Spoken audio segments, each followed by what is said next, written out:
Hi everyone, Tracy DW here.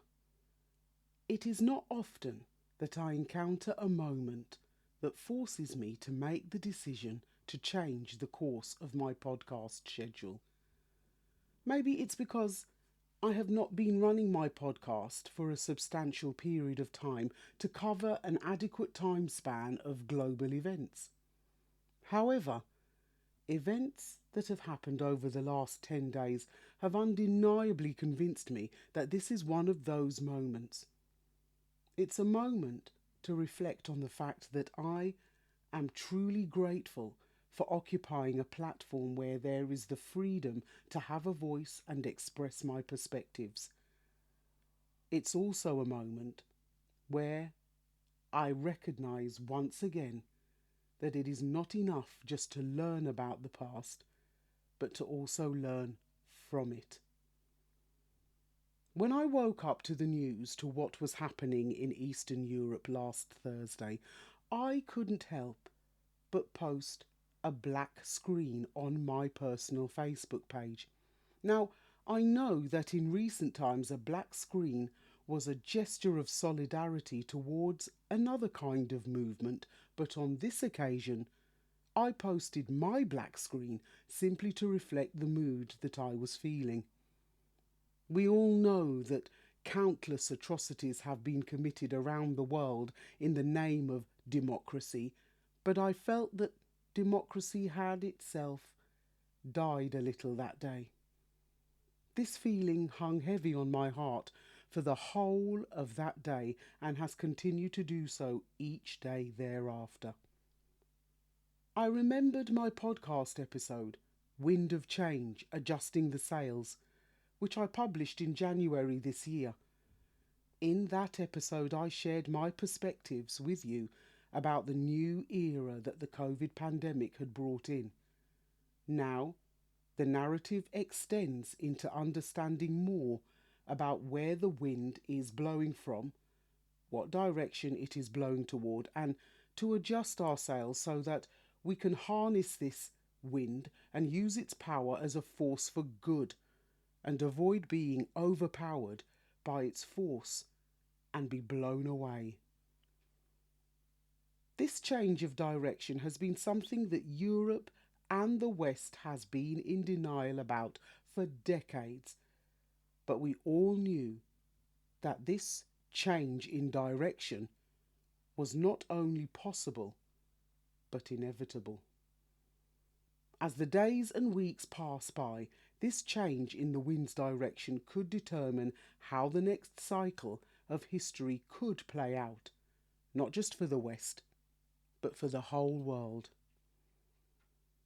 In this era where the use of social media is so prevalent, you are made even more aware of how much social responsibility we as individuals have. It can be very hard to verify the legitimacy of content which can be posted quite innocently to express a certain sentiment, but the same content can also so easily be misrepresentational. There has always been a risk in claiming to have an exclusive scoop in order to get likes and achieve monetization, but at this moment in time, such behaviour can be a hindrance rather than a help. Alternatively, it is probably wise to let the story be told by those who are on the ground and actually experiencing the reality of the situation. All the rest of us can do is tread softly and use our silence rather than words as the best strategy of defence. Although the current conflict has been condemned across much of the globe, some people are still of the persuasion that it has nothing to do with them, and this is just retribution for people in the West to now know how it feels to be invaded and placed and displaced out of one's own country. What's the big deal? It's not our conflict, is usually the view of those who have experienced too much trauma in their lives or too much complacency to actually be focused on anything beyond their own personal reality, and therefore they find it hard to approach the situation with a balance of perspective. I guess things are more relevant to you when it is happening closest to home, and that often means when you personally know someone who the conflict is affecting directly: a friend, a work colleague, a client, a neighbour. It becomes less about an event that is happening thousands of miles away and more about developing empathy with fear, anger, dismay, anxiety, grief, despair, hope. Feelings which we can all relate to as part of our human condition. What has stood out over the last few days like a candle in the wind has been the example of real leadership that one man has displayed and has been steadfast and unwavering in.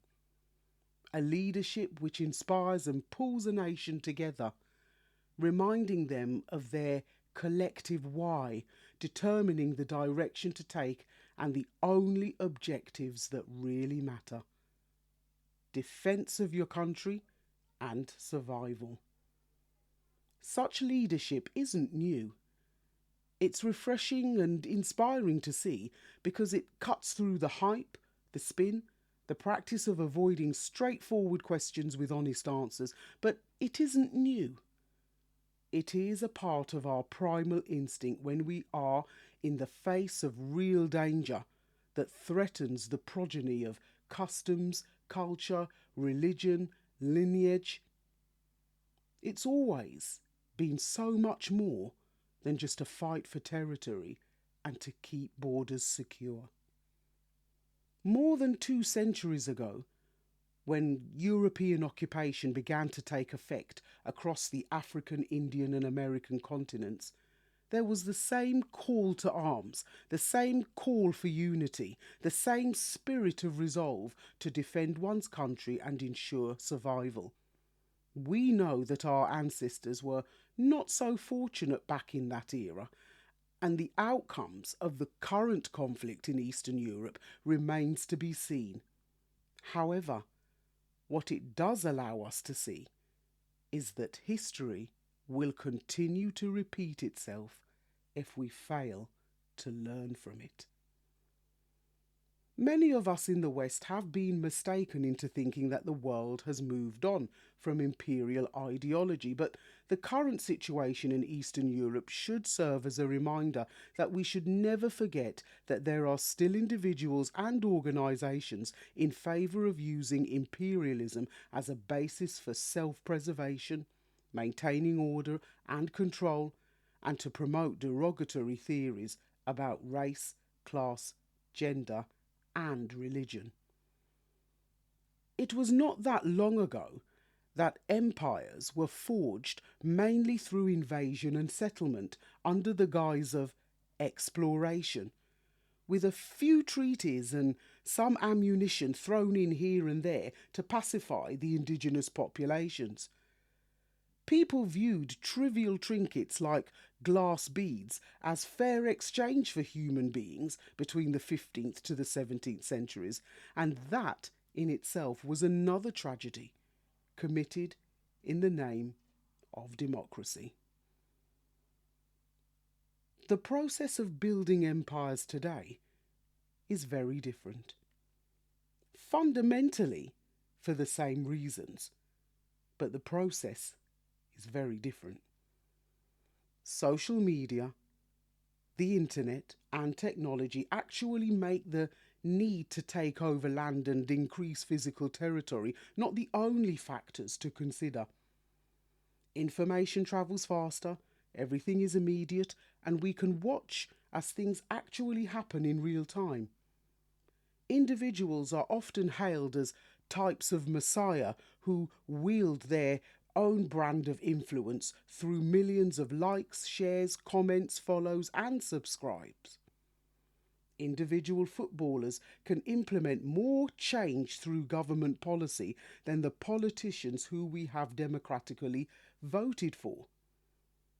The power of the brand and the cult celebrity is perhaps the greatest contradiction to democracy in our time, and possibly where the real struggle for the minds of men, as Harold Macmillan said, actually lies. I explained in my recent interview on Facing Purpose that I viewed the British Empire and how it was formed as a key factor in understanding how nations around the world are so interconnected. But you can also learn about how interconnection can contribute towards the possible fall of empires and aspirations of building empires, as a nation is subjected to the cold shoulder treatment by other nations, freezing assets, plummeting currency values, the cancellation of sports and culture events and sponsorship deals and investments, airspace possibly being restricted, and the boycott of products being swiftly removed from supermarket shelves are all part of a list that can go on and on as precious time goes by and pressure mounts. But the consequences of severing this interconnection will affect us all and makes us realise that in a global conflict there are never any real winners. Surely we should now be experiencing an era where we celebrate our diversity and interconnections through our ability to conceive, create, aspire to achievements, and inspire others to do likewise. Our interconnection should enable all of us to express our true potential and leave behind something that will make the world a better place than the one we were born into. As a global community, we can and must work together to dispose of our despots who insist on ruling from on high in their ivory towers, closeted away from the divisive, destructive, and devastating consequences of their own actions. It can only be from then on that we as a global community can have any hope of working towards some way of achieving real, lasting peace. As always, it is a pleasure and a privilege to share my learning journey with you through these podcast episodes, and I encourage you to either begin or continue your own. History is a matter of fact or perspective. I'm Tracy DW, and this is a Stories to be Told podcast. Stay safe, stay well, stay blessed. Thanks so much for listening again, and I'll see you on the next page.